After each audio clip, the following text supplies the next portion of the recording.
Baik, kita akan lanjutkan lagi pembelajaran kita. Sekarang kita akan mencoba pelajari tentang tetap masih ya gelombang. Gelombang tapi di sembarang persamaan gelombang di sembarang titik. Persamaan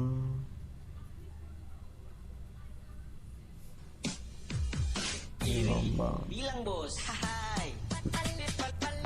di sembarang titik.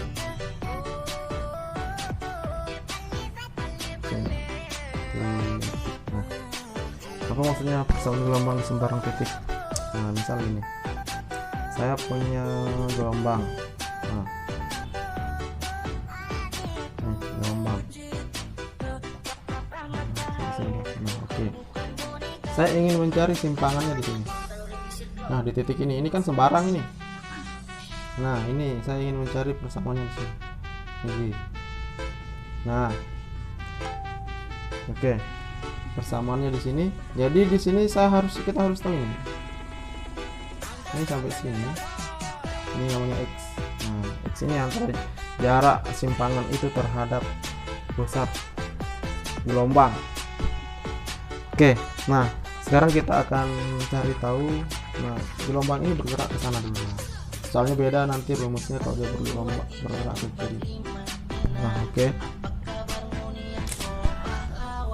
Nah, untuk persamaan gelombang ini agak berbeda dengan persamaan gelombang yang kemarin kita bahas atau yang tadi kita bahas, yaitu modelnya itu seperti ini. Y sama dengan plus minus A sin omega t plus minus kx.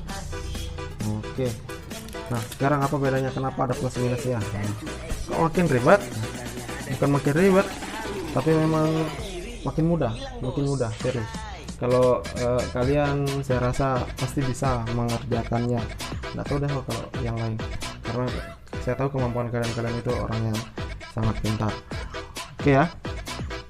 Nah, kenapa plus minus? Nah, pertama, plus dia akan bertanda positif jika dia memulai gelombang dari atas. Nah, ini plus. Kalau gelombangnya ke sini, nah dia dari sini ke atas, nah berarti A nya bernilai negatif. Contoh misalnya gas stream. Nah, ini berarti A nya negatif, berarti di sini nilainya negatif. Nah, kalau yang di tengah, kapan dia positif, kapan dia negatif? Kalau dia positif berarti gelombangnya itu merambat ke kiri, dari kanan ke kiri, berarti ke sana. Nah, kalau dia negatif berarti dia merambat ke kanan. Nah, berarti kalau dia seperti ini, kalau dia dari ke atas terus dia ke kanan, berarti dari kiri ke kanan, berarti persamaan gelombangnya seperti apa? Berarti persamaan gelombangnya kita lihat aja. Ini mulai dari A, berarti A nya positif, A sin negatif. Dia dari kiri ke kanan berarti negatif. Nah, berarti seperti ini jadi persamaan gelombangnya. Ingat ya, atau saya tulis saja keterangan di sini. Jika gelombang merambat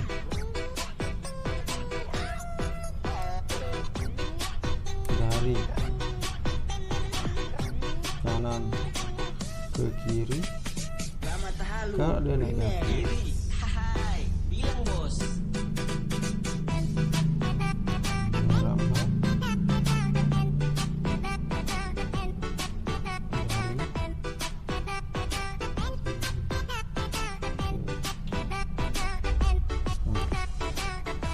dari oke.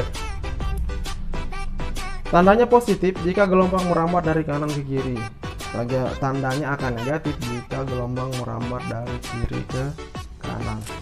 Oke, paham ya? Nah, sekarang kita akan coba jabarkan apa sih K itu, apa sih A itu. A itu kan sudah bisa kalau di. Nah, kalau saya jabarkan ini itu menjadi A sin ini kan 2V per T kan? Boleh. Nah, K ini adalah 2V per lambda. kali X. Nah, apa lambda itu? Kemarin kau sudah belajar lambda itu ya. Apa lambda? Siapa yang bisa? Iya benar, lambda itu adalah panjang gelombang. Nah, sehingga ini bisa kita sederhanakan menjadi A. Si di sini kan 2V saya keluarkan menjadi 2V. Nah, 2V per T ini X per lambda. Nah, ini jadinya. Pak Guru, bisa nggak disederhanakan lagi? Bisa. Jadi apa? Y sama dengan A sin 2V. Ini namanya sudut fase. Nah, fase maaf ya. Bisa nggak disederhanakan lagi? Bisa. Nah, jadi V sama dengan A sin. Nah, Pak Guru kok banyak sekali rumusnya? Ya memang seperti itu. Siapa suruh nanya tadi, bisa nggak disederhanakan? Bisa nggak disederhanakan? Ya ini paling sederhananya. Pak Guru, terus mana yang kita pakai rumus? Semuanya tergantung soal. Oke ya. Nah, jadi yang dipakai rumus itu tergantung yang ditanyakan. Kadang-kadang yang di atas, kadang-kadang yang di bawah. Mudah kan? Kita coba satu contoh soal. Atau kita dulu. Kita kasih keterangan dulu. Kita kasih keterangan, oke, kita kasih keterangan di mana Y ini adalah simpangan. Simpangan gel. Satuannya meter atau sentimeter boleh ya. Nah, ini adalah simpangan max.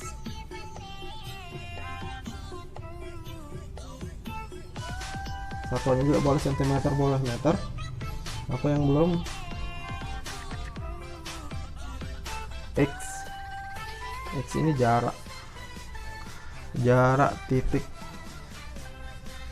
Titik pada tali. Dari titik asal. Satuannya boleh juga sentimeter, boleh meter. Nah, terus apa lagi? K. K ini adalah bilangan gelombang. Bilangan gelombang. K ini tidak punya satuan. Nah, K ini sama dengan 2V per lambda. Nah,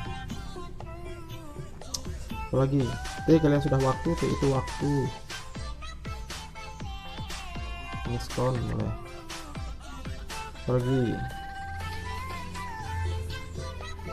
Sudah habis ya, sudah bisa semuanya. Oh ini adalah fase gel. Nah, kali ini sudut fase. Fase gelombang ini tidak punya satuan, sudut fase ini satuannya derajat. Nah, biasanya yang keluar nanti fase gelombang, tapi nanti saya ajar kalian gimana teknik menjawab untuk fase gelombang ini. Sebenarnya bisa dia tidak pakai rumus, cuma sekali lihat langsung ketemu jawabannya.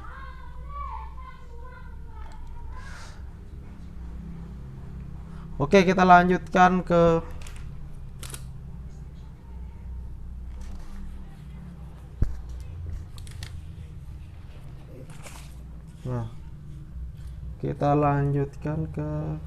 kecepatan gelombang. Masih ingat nggak? Kemarin ada yang pernah nanya apa perbedaannya cepat rambat gelombang sama kecepatan gelombang. Masih ingat siapa yang nanya kemarin? Siapa? Nggak ada yang ngaku? Oke. Ya udah kalau nggak ada yang ngaku. Nah, kecepatan Nah, kemarin kan dulu kan kalian pernah belajar vektor sama belajar GLBB. Kalian pasti masih ingat cara mencari kecepatan. Nah, kecepatan itu bisa dicari dari turunan simpangan daya per dt. Masih ingat belajar turunan? Nanti kalian belajar juga di matematika. Masih ingat kelas 10? Ya, masih ingat. Pintar. Nah, caranya bagaimana? P sama dengan D. Nah, sekarang Y ini persamaan simpangan. Persamaan simpangan itu apa kan? Ini A sin omega T min Kx. Nah, per dt. Nah, artinya apa per dt ini? Artinya dia diturunkan terhadap t. Berarti yang diturunkan itu yang punya t aja. Oke. Nah, sekarang v sama dengan, nah, a punya t enggak? Enggak punya. Sin punya t enggak? Punya. Nah, turunan sin itu apa? Cos. Nah, berarti kita ubah aja. Ini a cos omega t min kx. Omega t, turunan omega t itu apa? Omega. Nah, berarti tinggal kita cari kalikan omega. Nah, berarti rumus kecepatan sudut adalah omega kali a cos dalam kurung omega t min kx. Nah, inilah rumus kecepatan sudut. Untuk kecepatan maksimumnya,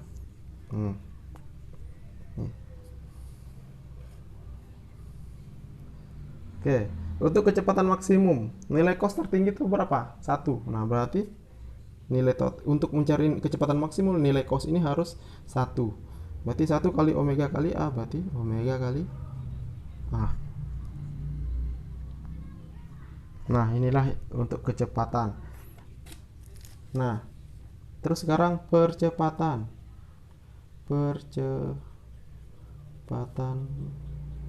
gelombang. Nah, percepatan gelombang apa?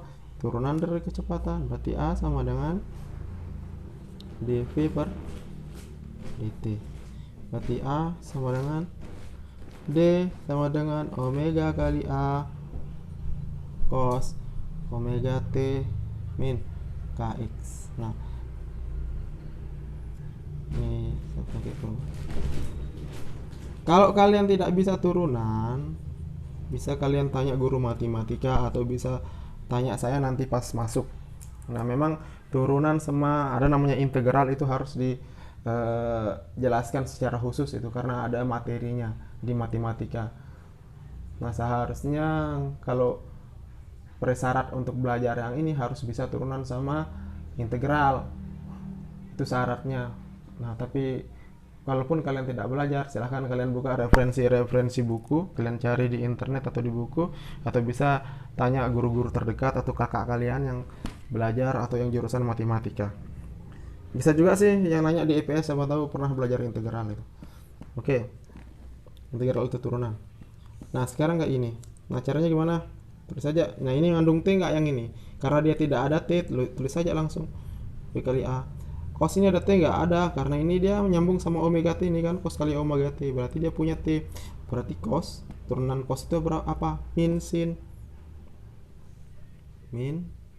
sin omega T min kx. Nah, turunan omega T apa? Omega. Nah, berarti A sama dengan omega kali omega kuadrat kali A. Omega kuadrat min, saya keluarin, sin omega T min kx. Nah, inilah persamaan percepatan gelombang. Kalau percepatan maksimumnya apa?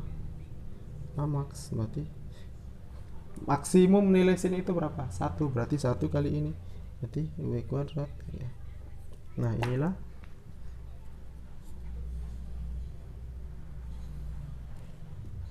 persamaannya. Oke, paham ya? Ya, paham. Ada yang ditanyakan? Oke, kalau ada yang kalian tanyakan, silahkan kalian komen di video ini. Nanti kalian komen dan jangan lupa like dan subscribe ya.